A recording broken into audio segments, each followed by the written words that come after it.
તો ભાઈ good morning, જય શ્રી રામ. મારા બધા જ દર્શક મિત્રોનું સ્વાગત છે ફરી એકવાર મસ્ત મજાના વિડીયોમાં. તો અત્યારે વાગ્યા છે સવારના 7:30 અને આજના દિવસની શરૂઆત કરીશું આપણે એક મસ્ત મજાની ગુજરાતી કાવ્ય પંક્તિથી. કંટક પંથે સ્મિત વેરીશું અને મોરસું ફૂલની ક્યારી. કંટક પંથે સ્મિત વેરીશું અને મોરસું ફૂલની ક્યારી, એકબીજાને જીતશું રે ભાઈ, જાતને જાશું હારી. તો ચાલો સૌથી પહેલાં તો આપણે બીજા ઘરે જઈએ અને નાસ્તો પાણી કરીએ અને ત્યાર પછી જઈએ કામ ઉપર. તો ભાઈ જો અત્યારે આપણે બેસી ગયા છે નાસ્તો કરવા માટે. તો આજે સવારમાં નાસ્તામાં જે વિશેષ તો અમારા દાદાનું શ્રાદ્ધ છે એટલે ખીર બનાવી છે અને રોટલી છે અને ચા છે અને મમરા છે. જો અમારા અશોકભાઈ અને ભાભી પણ બેસી ગયા છે નાસ્તો કરવા માટે. તો ચાલો આપણે પણ નાસ્તો કરી લઈએ. તો ભાઈ આપણે પહોંચી ગયા છીએ કામ ઉપર અને જો આ લેન્ટર ઉપરનું ચણતર કરવાનું છે. તો અમારા કાળુ કાકા છે એ રેતી ભરવાનું કરી દીધું ચાલુ અને અમારા મિસ્ત્રી છે એ લેન્ટરના પાટિયા ખોલવા માંડ્યા છે. આડી માલ તૈયાર થઈ જાય એટલે આ જગ્યાએ દાંતા પાડવાના છે. દાંતા પાડી અને અમારા સોમભાઈ પણ ઊભા છે, પાલક બાલક બાંધીને કામ કરી દે. ચાલો અમારા સોમભાઈએ જો આ એક સાઈડની દિવાલ કરી દીધી છે કમ્પ્લેટ અને અમારા સેન્ટિંગવાળા મિસ્ત્રી લેવલ પાઇપ ભરે છે.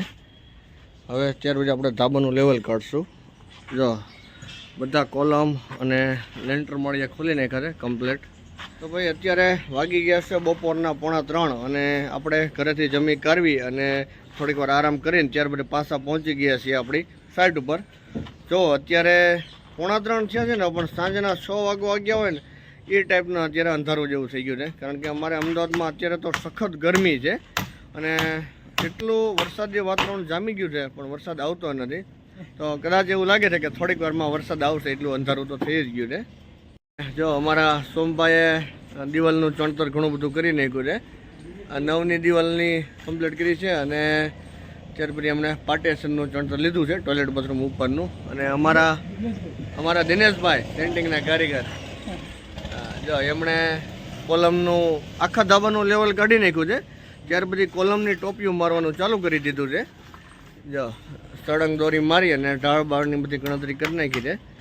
જો ફરી પાછા આપણે પહોંચી ગયા છીએ આપણા ગોડાઉને. અમારા મિસ્ત્રીને ઠંડુ પાણી પીવડાવી દઈએ એટલે ફટાફટ ગરમ થઈ જાય ને કામ કરવા મળે.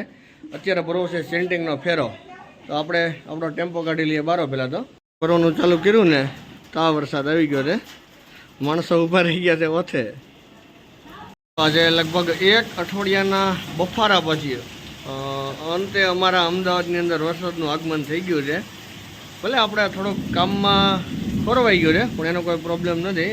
મસ્ત મજાનો ધબધબાટી વરસાદ ચાલુ થઈ ગયો છે. ભાઈ હવે ક્યારે રોકાય એનું કાંઈ નક્કી નથી. એક ધારો ગાજે છે અને વીજળી પણ થાય છે. જો તો ભાઈ ફાઇનલી વરસાદે વિરામ લીધો છે અને અમે એક ફેરો તો સાઈડ ઉપર ઠલાઈ એવા છીએ અને બીજો ફેરો વાલ પ્લેટો અને ફરમાં લઈ જવા છે, જેથી કરીને આવતીકાલે જો સેન્ટિંગની 2 જોડી હોય તો એમને માલ સામાન બધો પૂરો પડી જાય અને કામ કરવામાં અગવડતા ના આવે. તો ભાઈ અત્યારે જો સામાનના 2 ફેરા મારી અને કારીગર અને મજૂર બધા થઈ ગયા છે છૂટા અને અશોકભાઈ એમને હિસાબ આપે છે. અને અમારા શેઠ જીતુભાઈને એક કંઈક વસ્તુની ખરીદી કરવી છે એટલે મને હારે લઈ જાય છે. શું ખરીદવું જીતુભાઈ? મોટર બાળી નાખી ખરીદી કરવી પડશે ને. બોલાવાય નહીં આમ તો ખરેખર ખોટું થયું. તો ચાલો આપણે સૌથી પહેલાં તો છે ને ટેમ્પો ઘરે મૂકીએ ને ત્યાર પછી જીતુભાઈ અને મારે બંનેને જવું છે માર્કેટમાં. વસ્તુની થોડી ખરીદી કરવી છે, સબમર્સિબલ પંપ લેવો છે એટલા માટે. તો જીતુભાઈ છે એ અમારા સબમર્સિબલ પંપનો ભાવ જાણે છે, દાદા સમજાવે છે. હવે જોઈએ આપણને ગમે છે કે નથી ગમતો કે પછી હવે બીજી જગ્યાએ જઈએ. તો ભાઈ આપણે પહોંચી ગયા છીએ ઘરે અને જો અમારા ધર્મભાઈ લેસન કરે છે, હોમવર્ક કરે છે, એમની પાસે થોડી વાર આપણે બેઠા છીએ. તો જીતુભાઈને જે સબમર્સિબલ પંપ લેવાનો છે આપણે 4-5 જગ્યાએ આપણે એમનું કોટેશન કીધું છે અને કંપનીના આપણે સર્વે કર્યો છે. તો એક જગ્યાએ આપણને એ વસ્તુ ગમી ગઈ છે તો એ જગ્યાએ કાલે આપણે 1 કલાક અગાઉ એમને ઓર્ડર આપશું એટલે સમયસર એ સબમર્સિબલ પંપ મળી જશે. તો હવે ધર્મભાઈ લેસન કરી લે એટલી વારમાં આપણે નાહી ધોઈ અને ફ્રેશ થઈ અને પછી જો બેસી જશું જમવા. જો જમવાની તૈયારી પણ ચાલુ થઈ ગઈ છે. ગરમા ગરમ રોટલી બને છે, ચેતના બનાવે છે રોટલી. તો રોટલી તૈયાર થઈ જાય એટલી વાર સુધીમાં આપણે નાહી ધોઈ અને ફ્રેશ થઈ જઈએ અને હજી કોઈ જમવા આવ્યું નથી તો બધાને આપણે એ ઘરે જઈ અને આમંત્રણ પણ દઈ દઈએ કા ધર્મ હા ત્યાં સુધીમાં અમારે ધર્મભાઈ હોમવર્ક કરે છે જો તો ભાઈ અત્યારે આપણે નાહી કરવી અને થઈ ગયા છીએ ફ્રેશ અને બધા જ લોકો જો જમવા માટે આપણે બીજા ઘરે જતા રહ્યા છે તો હું એક જ બાકી છું તો ફટાફટ આપણે પણ બધા સાથે બેસી અને જમી લઈએ તો ચલો જઈએ જમવા માટે મારા ભુરિયાભાઈ જમી અને રમવા મીણ્યા છે સાયકલ હાંકવા મીણ્યા છે તો કર્મ અને ધર્મ જમી અને પાવાગઢ બને છે એની બાજુમાં રમે છે અત્યારે અને અહીંયા તો પંગજ પડી ગઈ છે જો જમવા માટેની અમારા નમુબેન જમવા બેસી ગયા છે કિશુબેન મારા ભાભી છે પછી આર્ય દા આર્ય શું ખાય છે આર્ય હે કોબીનું શાક ને રોટલી ખાય છે જો અત્યારના મેનુમાં આવું છે કોબીનું શાક છે જો પછી ખીચડી છે અને અલગ અલગ ટાઈપના અથાણા છે રોટલી છે અને બપોરનું મગનું શાક છે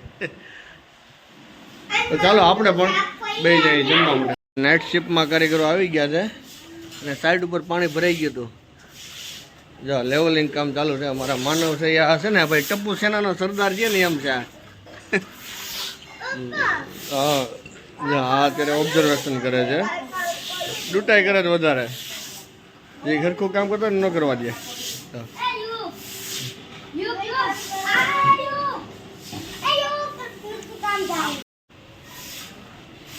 પાછા કારીગર બદલાઈ ગયા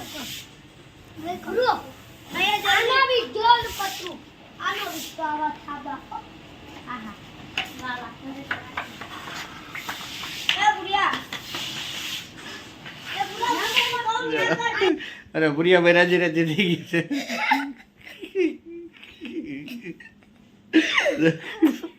બસ લે બસ બસ તો ભાઈ અત્યારે જમી કાઢવી અને અમે આવી ગયા છીએ હું અને મારા ભુરિયાભાઈ બંને સૂવા માટે બેડરૂમમાં તો મિત્રો આવી હોય છે અમારી કડીઓની લાઈફસ્ટાઈલ તો કેવી લાગી અમારી લાઈફસ્ટાઈલ અને કેવો લાગ્યો અમારો વિડીયો જો તમને આ વિડીયો ગમ્યો હોય તો વિડીયોને લાઈક કરજો શેર કરજો અને મારી ચેનલ કાઠિયાવાડી કડીઓને સબસ્ક્રાઈબ કરજો તો ફરી મળીશું એક મસ્ત મજાના વિડીયોમાં ત્યાં સુધી આપ સૌના પ્રિય એવા કાઠિયાવાડી કડીઓના જય શ્રી રામ જય હિન્દ